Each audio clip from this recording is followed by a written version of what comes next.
कहानी कामचोर। इसमें कुछ छोटे छोटे शैतान बच्चों की कहानी है जो इस्मत की के बचपन की ही घटना है। वो बताती हैं किस प्रकार से जब वो बच्चे थे और बच्ची थी और सभी भाई बहन सब एक साथ थे तो किस तरह से धींगा मुस्ती होती थी।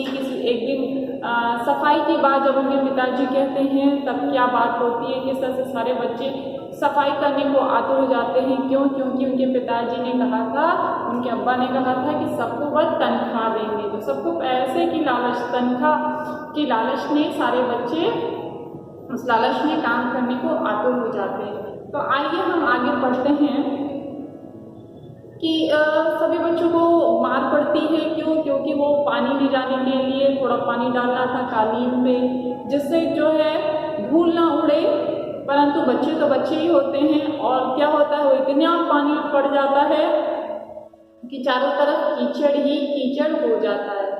तो इस वजह से उनको उनके फूफियों द्वारा और सबके द्वारा, मौसियों द्वारा नीम की पतली टहनियों से मार पड़ती है। इसी के आगे हमें पढ़ना है। इस धींगा मुस्ती में कुछ बच्चे कीचड़ से लथपथ हो गए, जिन्हें नहलाकर कपड़े बदलवाने के लिए नौकरों की वर्तमान संख्या काफी नहीं थी। इसलिए पास के बंगलों से नौकर आए और 4 आना प्रति बच्चा के हिसाब से हम नहलवाए गए।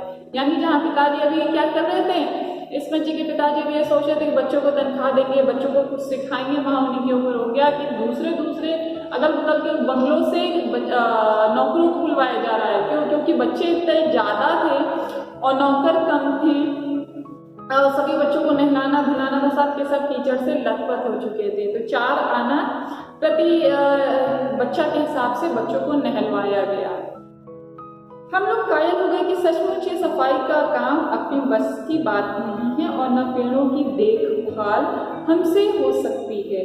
कम से कम हम मुर्गियों को ही बंद कर दें। मुर्गियां अपने दड़बों के बाहर के दाना चुन रही थी, तो बच्चों ने सोचा कि अभी सफाई दफाई का काम तो हमसे होगा नहीं, ना या हम पेड़ों में पानी डालने लायक, तो कम से कम चलो मुर्गियों को ही पकड़ के उनके दड़बों में बंद करके रख दें। आप कौन सा कांड करते हैं ये छोटे छोटे शैतान बच्चे?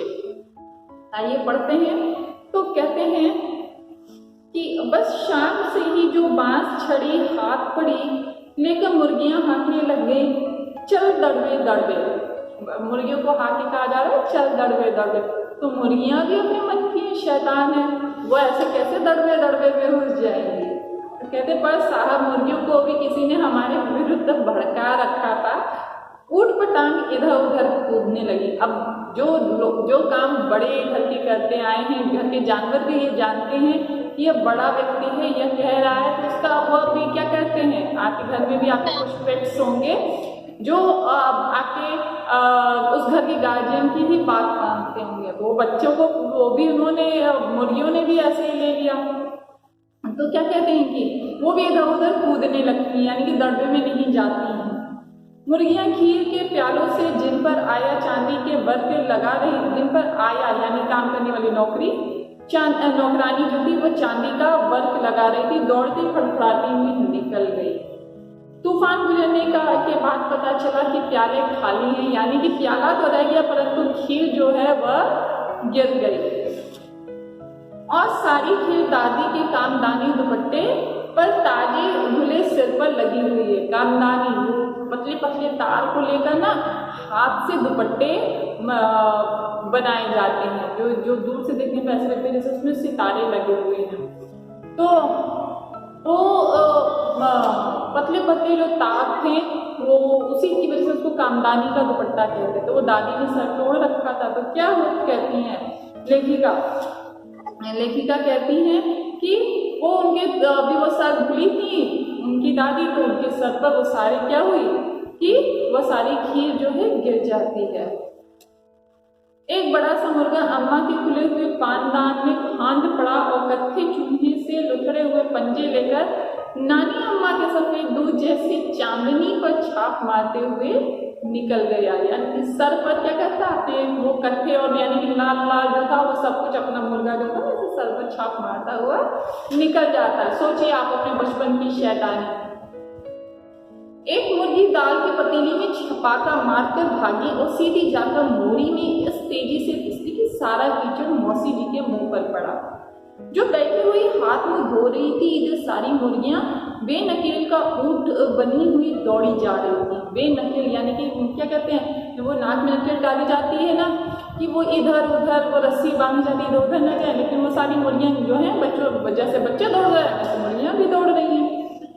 एक भी दर्दे में जाने को राजी नहीं थी। इधर किसी को सूझी कि बकर ईद के लिए जो भेड़े आई हुई हैं, लगे हाथों उन्हें भी दाना खिला दिया जाए। अब बच्चे क्या है, बच्चे तो सोचे काम करो ताकि तनख्वाह मिले, वो कोई ना कोई काम सोच के तनख्वाह के लालच में किए जा रहे हैं, लेकिन उनसे कोई भी काम सफल नहीं रहा है। क्यों? क्योंकि काम करने की आदत नहीं है, तरीका पता नहीं है। तो अब किसी को ये सूझी कि चलो भेड़ों को दाना ही डाल दिया जाए। अब क्या होता है, दिन भर भूखी भेड़ें दाने का सूप देखकर सब झपटी, तो भागकर जाना कठिन हो गया। लस्तम पस्तम तख्तों पर चढ़ गई। भेड़ चाल मशहूर है, उनकी नजर तो बस दाने के सूप पर जमी हुई थी। पलंगों को फलांगती, बर्तन लुढ़काती साथ साथ चढ़ गई। यानी कि पहले वो भेड़ों को बांधा नहीं गया। जो कि सुबह की भूखी भेड़ें थी वो क्या करती हैं, वो भेड़ें बस अपना खाने का सामान देखकर यानी अपने दाने का सूप देखकर सीधे उसकी तरफ दौड़ती चली जाती हैं, ताकि क्या हो, उनकी भूख मिट सके। वो ये नहीं देखती कि सामने पलंग है, चादर है, कालीन है, सब कुछ वैसे ही दौड़ती चली जाती हैं। तक पर बानो दीदी की दहेज का दुपट्टा फैला हुआ था। घरों में लड़कियों की शादी के लिए तमाम सारी चीजें बनाई जाती है ना, साड़ी, दुपट्टे, चादर, तकिया, तो वही कहती हैं इसमें जी कि घर में क्या होता है कि दहेज का दुपट्टा फैला हुआ था, जिस पर गोखरू, चंपा और सलमा सितारे रखकर बड़ी दीदी मुगलानी बुआ को कुछ बता रही थी। यानी ये बता रही होंगी कि इसको कैसे लगाना है, सितारे कैसे लगाओ।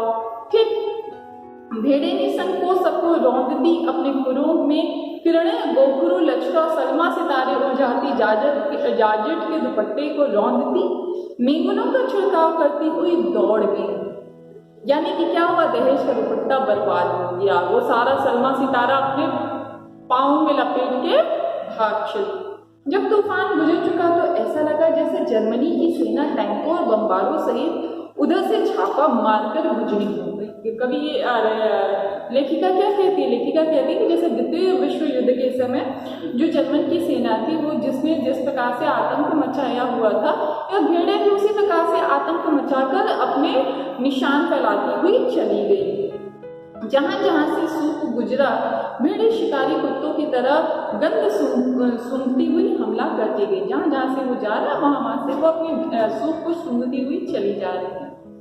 हज्जन माँ एक वो पलंग के दुपट्टे से मुंह ढककर सो रही थी। उन पर जो भेड़ें दौड़ी तो न जाने वह सपने में किन महलों की सैर कर रही थी। दुपट्टे में उलझी हुई मारो मारो चीखने लगी। वो क्या कहती, मारो मारो। लेखिका कहती वो कोई सपना देख रही थी और उनको लगा शायद कि दुश्मन ने आक्रमण कर दिया है, इस वजह से वो क्या चिल्लाती हैं, वो उठती हैं, भेड़ें उनके ऊपर से दौड़ती हैं, उनको रौंदती हुई चली जाती हैं, तो चिल्लाती हैं मारो मारो। इतने में भेड़ें सूप को भूलकर तरकारी वाली टोकरी पर टूट पड़ी। अब भेड़ों को क्या नजर आ जाता है, हरी भरी सब्जियां, तो वो उस सूप यानी अपने वो दाने को छोड़कर वो हरी भरी सब्जियों के ऊपर टूट पड़ती हैं। वह दालान में बैठी मटर की फलियां तोड़ कर रसोइये को दे रही थी और अपनी तरकारी का बचाव करने के लिए सीना तान कर उठ गई। आपने कभी भेड़ों को मारा होगा तो अच्छी तरह देखा होगा कि बस ऐसा लगता है जैसे रुई के तकिए को कूट रहे हो।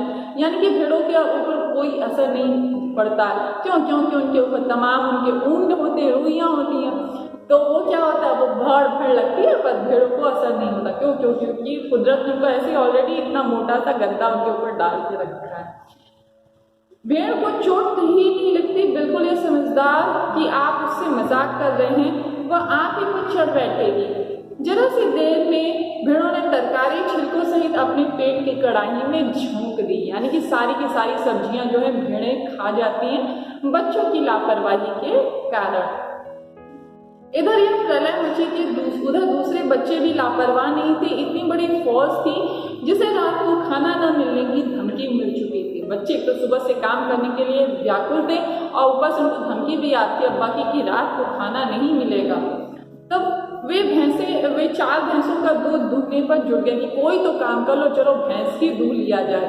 तो क्या होता है, वे धुली बेधुली बाल्टी लेकर 8 हाथ 4 थनों पर पिल पड़े।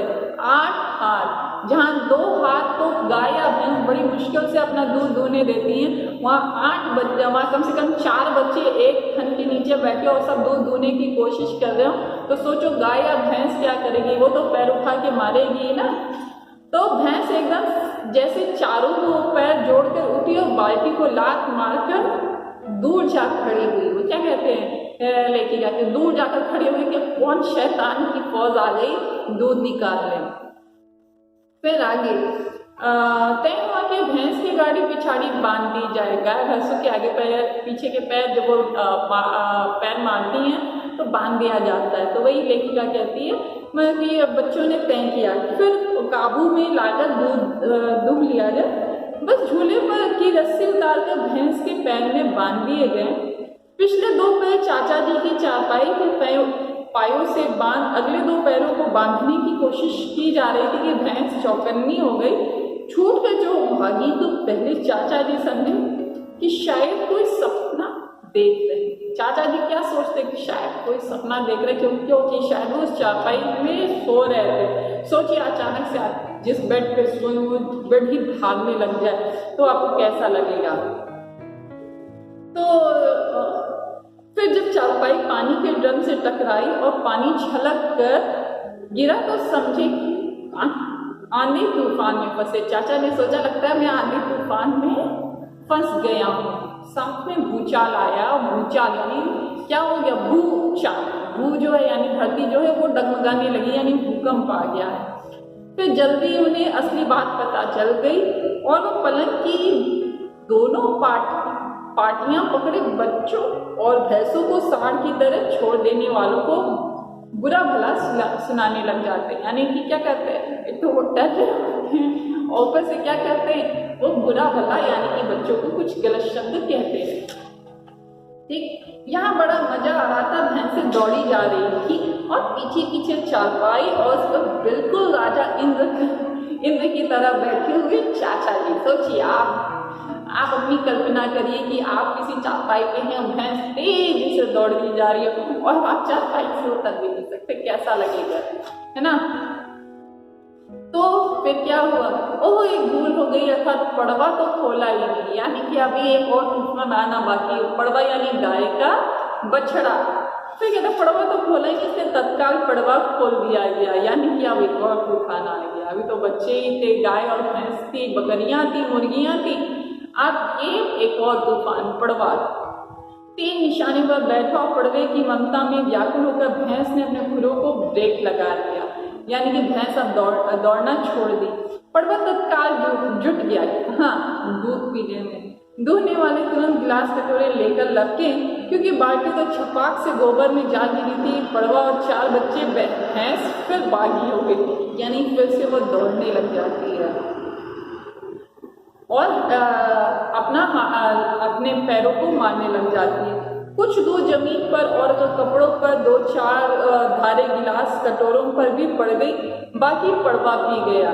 यानी कि जो गाय का बछड़ा था वो सारा दूध पी गया, कुछ नीचे गिर गया और कुछ 2-4 बूंदे बच्चों के गिलास वगैरह में आ गई।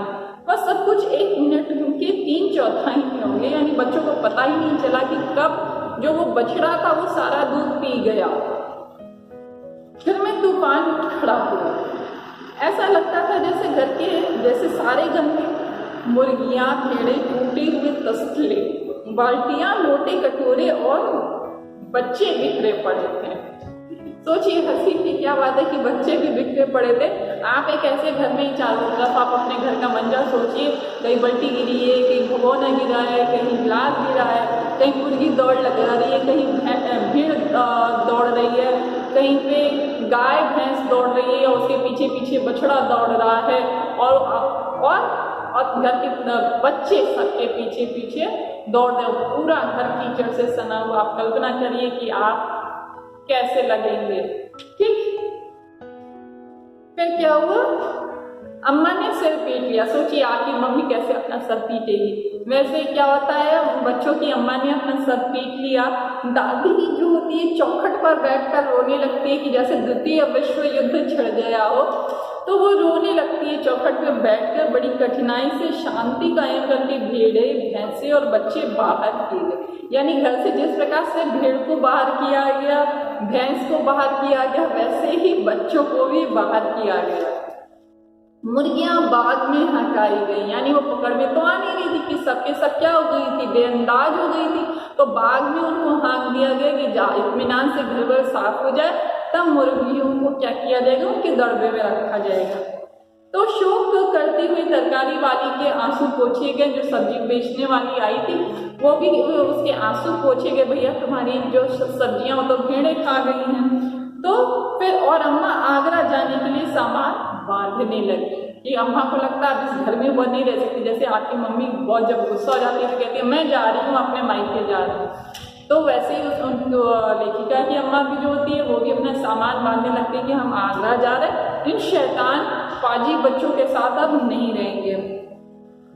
वो क्या कहती हैं, वो कहती हैं या तो बच्चा राज कायम कर लो या मुझे ही रख लो, यानी कि या तो बच्चों से ही काम करवा लो या मुझसे ही करवा लो, नहीं तो मैं चली मायके।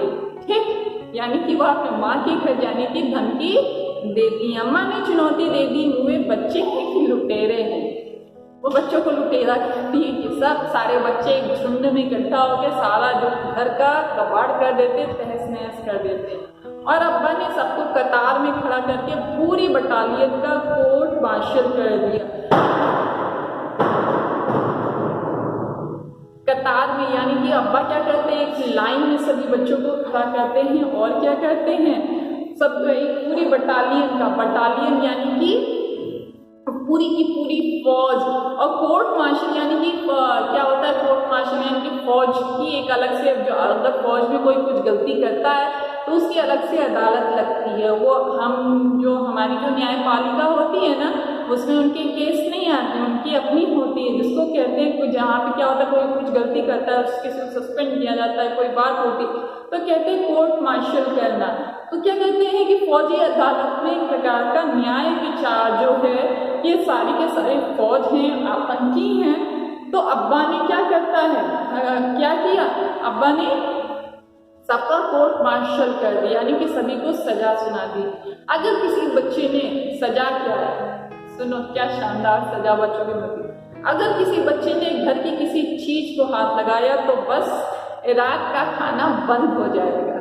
पहले का जो काम नहीं करेगा उसका बंद हो जाएगा, लेकिन अब पिताजी भी इतने परेशान हो जाते हैं कि क्या कहते हैं, अगर कोई भी काम करेगा तो उसका कोर्ट मार्शल कर देंगे, यानी कि उसको कोई खाना नहीं मिलेगा। फिर यह देखिए, यह बुजुर्गों को किसी करवट शांति नहीं है। बच्चा सोचता, सोचो कि आप बच्चे हो और आपके साथ ऐसा होता, आप क्या सोचोगे, हम तो काम करने ही जा रहे थे ना, हम तो सारा काम दौड़ दौड़ के कर रहे थे। अब इन्हीं को नहीं पसंद है, पहले कह रहे थे काम नहीं करोगे तब खाना नहीं देंगे, अब काम कर रहे हैं तो कह रहे हैं कि जो काम करेगा उसको खाना नहीं मिलेगा। तो फिर क्या कहती है लेखिका कि हम लोगों ने निश्चय कर लिया कि अब चाहे कुछ भी हो जाए हिलकर भी पानी नहीं पिएंगे, यानी कि कोई काम नहीं करेंगे। तो इस प्रकार से बच्चों आपकी जो यह कहानी है काम छोड़ यहाँ पे पूरी होती है। कहानी अच्छी और शानदार है ना।